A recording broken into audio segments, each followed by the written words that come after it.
రాష్ట్ర ప్రభుత్వం ప్రకృతి వ్యవసాయాన్ని పెద్ద ఎత్తున ప్రోత్సహిస్తుందని సీఎం చంద్రబాబు నాయుడు స్పష్టం చేశారు. రాష్ట్రంలో ప్రస్తుతం 5 లక్షల హెక్టార్లలో ప్రకృతి వ్యవసాయం సాగుతుందని తెలిపారు.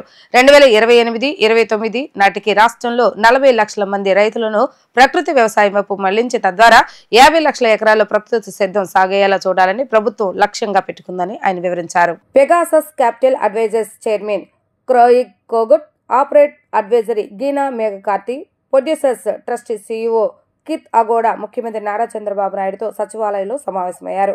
ప్రకృతి వ్యవసాయం భిన్నమైన వాతావరణాన్ని తట్టుకోగల పంటలను అందజేయటం, రైతు నుండి వినియోగదారుడు వరకు ఎండ్ టు ఎండ్ అనుసంధాన వ్యవస్థను రూపొందించడం, marketing development, financing, data management, infrastructure ఏర్పాటు చేయడంపై ఈ సంస్థలు సహాయపడనున్నాయి.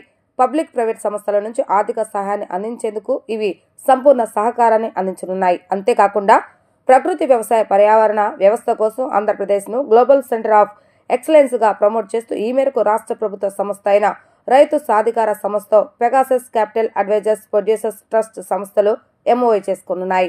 రాష్ట్రంలో అవకాశాలను, రాష్ట్ర ప్రభుత్వ లక్ష్యాలను, ప్రస్తుత పరిస్థితులను ఆ సంస్థల ప్రతినిధులకు సీఎం వివరించారు. ప్రజల ఆహార అలవాట్లు మారుతున్నాయని, ఆరోగ్యంపై శ్రద్ధ పెరుగుతుందని అన్నారు. తాము తీసుకునే ఆహారంపై వారు అవగాహన కోరుకుంటున్నారని అన్నారు. రాబోయే రోజుల్లో ఆహార ఉత్పత్తులపై సర్టిఫికేషన్, ట్రెసిబిలిటీ అనేది కీలకం కానుందని అన్నారు. ఆ దిశగా తాము రైతులను, ఉత్పత్తిదారులను ప్రోత్సహిస్తున్నామని చెప్పారు. ప్రకృతి సేద్యం తన కళ అని చెప్పిన సీఎం రైతుల్లో చైతన్యం తెచ్చి అనుకున్న లక్ష్యాలను సాధిస్తామని తెలిపారు. దీనికి సహకరించవలసిందిగా ఆ సంస్థల ప్రతినిధులను ఈ సందర్భంగా వారు కోరారు.